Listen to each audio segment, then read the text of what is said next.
Hey everybody, what's going on? It's your girl, Just T. I'm actually going to share this recipe with you guys. I'm actually about to make a friendship cake, and I want to make a crumble to go over the cake. And I started making it already, but then I'm like, let me go ahead and, show you guys, just in case. Maybe there's somebody out there that might want to learn how to make a crumble to put on a cake or something, or a pie, or whatever it is, cupcakes, anything you want to put a crumble on. I'm about to help you out, all right? So what I did in this bowl, because you see I already started this one. So in this bowl right here is the vanilla pudding mix. So you're going to need pudding mix, and you're going to need some jello as well. Most people, for the strawberry crumble, they're going to use these two. They're going to get the vanilla pudding mix, and they're going to get like the strawberry, cherry, whatever color, red jello, which is going to make it pink. But I'm going to do some yellow. So you're going to need the vanilla pudding. You're going to need some butter. I'm going to use margarine. You're going to need a half a stick for each one. Each one's going to take a half a stick, and you're going to need some flour. You're going to need 1/4 cup of flour for each bowl. 1/4 cup. Don't really got all my utensils out from the move and everything, so I'm going to use my little measuring spoon. That's going to be like 4 tablespoons, I believe. All right, so I'm going to go ahead and show you how to make this next one. So I'm going to do the yellow one right here. So you're going to open up your whatever jello mix you have and get into your bowl.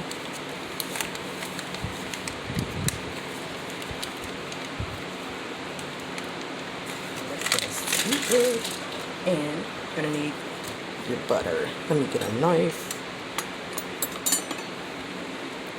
So you're going to get your butter. You're going to use a half. You're going to need basically 4 tablespoons of butter for each container that you're making your crumble in.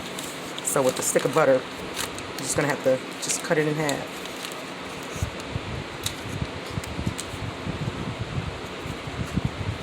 And you want your butter to be like room temperature. You don't want it to be like melted though, but room temperature. So I'm just going to cut this in half.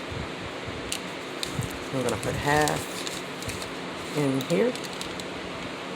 Yeah, so go ahead and put that other half in that one. And then you're going to get your flour. So we're going to need 1/4 cup of flour.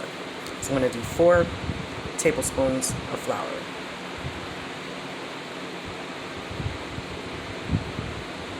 2, 3. And I am not leveling them off. No, I did not.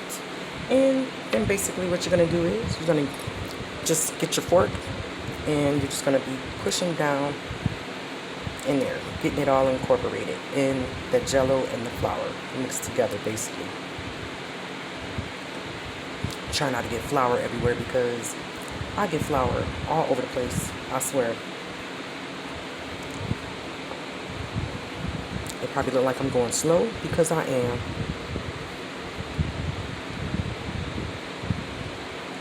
But you just want to basically just keep pushing your fork down to get it all, incorporated.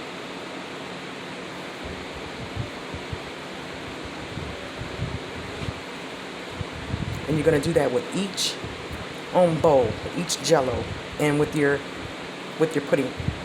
And you're going to want it to get to like this. This is what the pudding did, and I just did this to it. Of course this bowl is bigger than this one.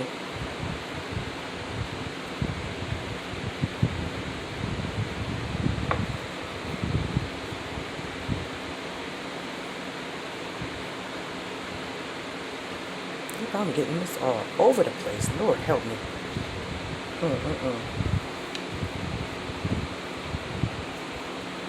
Got a paper towel on here, trying not to make a mess, but I don't know if that's possible with myself. With flour, you give me some flour, I'm gonna have it all over your kitchen. Look at that. I ain't playing. But see, it's getting there. I'm just gonna finish this off camera, and I'll bring you guys back. Okay, so this is what it's looking like. I was doing this off camera because, y'all, I swear I have flour every doggone where. So all you're going to do is you're just going to keep, just keep pushing your fork down in there to get everything mixed up. And I did add just a little bit more flour because it wasn't thickening up enough. This one It's not going to do the same as this. It's not going to look like this. See how this one looks? This is the pudding. I'm not sure why. I really don't know. But it's just not. It's just not going to be like that. All right? See, this one is more thicker than that. So now I'm about to go ahead and work on the next one. Let me move those up there. Got my half stick of butter in here, and I was starting to put my flour in here as well.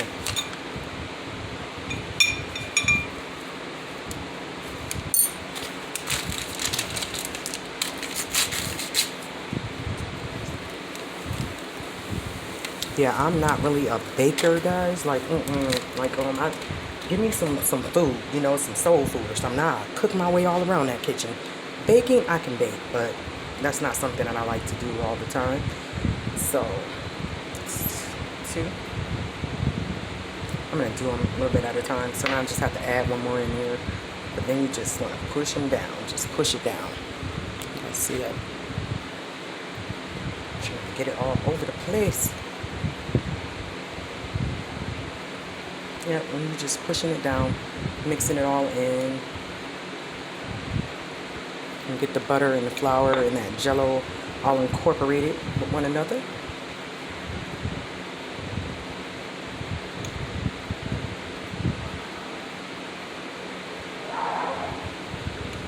This smells so freaking good. And you want to go ahead and set your oven, guys. You want to preheat your oven for 350 degrees. See, I just have one more spoon of flour to add into this one, but I'm just trying to get it, some of it incorporated. So I'm going to go ahead and finish mixing this up off camera.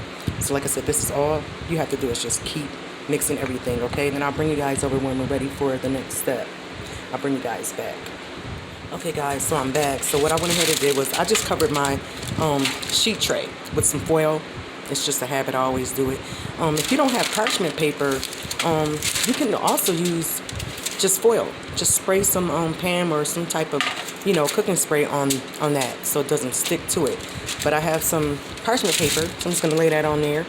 And then you're just going to take your mixtures and you're going to put them right out here.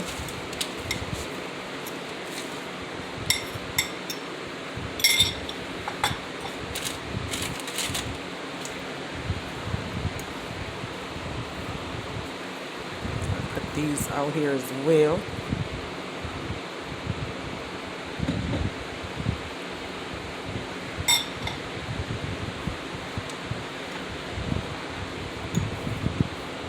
And these ones are kind of, you know, a little thick. The other ones, the pudding one is more of like crumbled up, you know. So I'm just gonna try to mix some of this up a little bit. A little messy. You guys see this? Let me move it up some.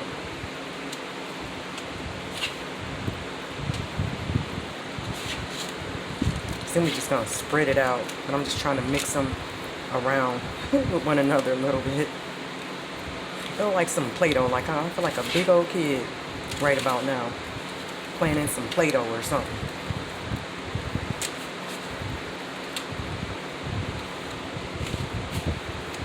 Spread these out kind of flat and press them down.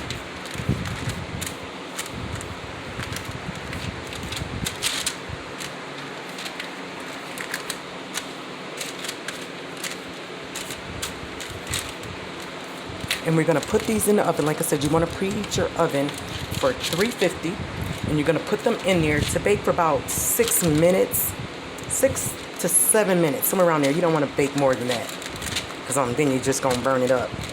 All right? So I'm just going to get this ready to go in the oven. I think that's pretty good. It does look like some Play-Doh, but look at that, how pretty that is. It looks pretty. So you're going to go, and it smells so freaking good. Make sure I got it flattened up. So I'm going to go ahead and put this in this oven, 350. About to wash my hands off, and I'll bring you guys back in a minute. All right, about to put this right on into the oven.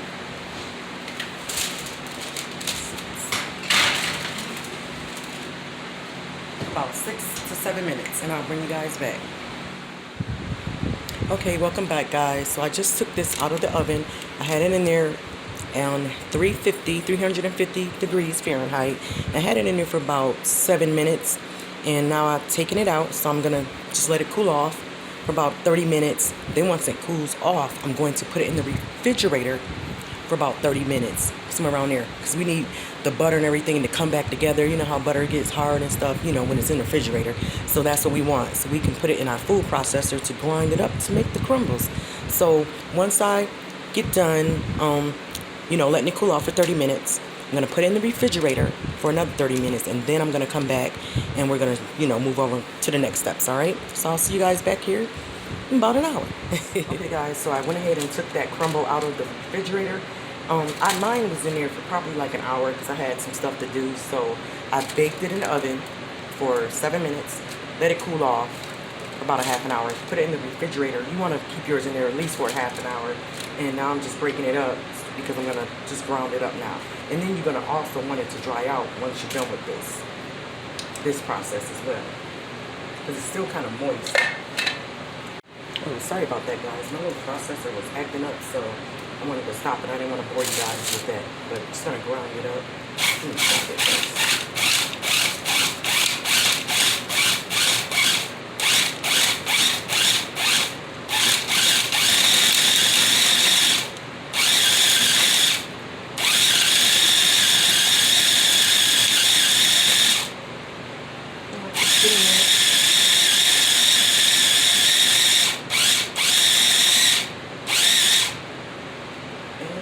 Here's the crumble. Take off the top.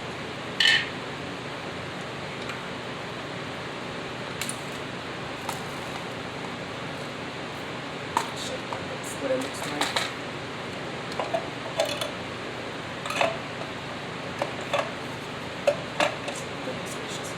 This is what it's looking like. So it needs to dry out but it smells so freaking good. But yes, this is the crumble. And you can see this makes a lot, so you can actually put it up too and just keep it, dip whatever you want to dip in it. But yeah, it's gonna have to dry out.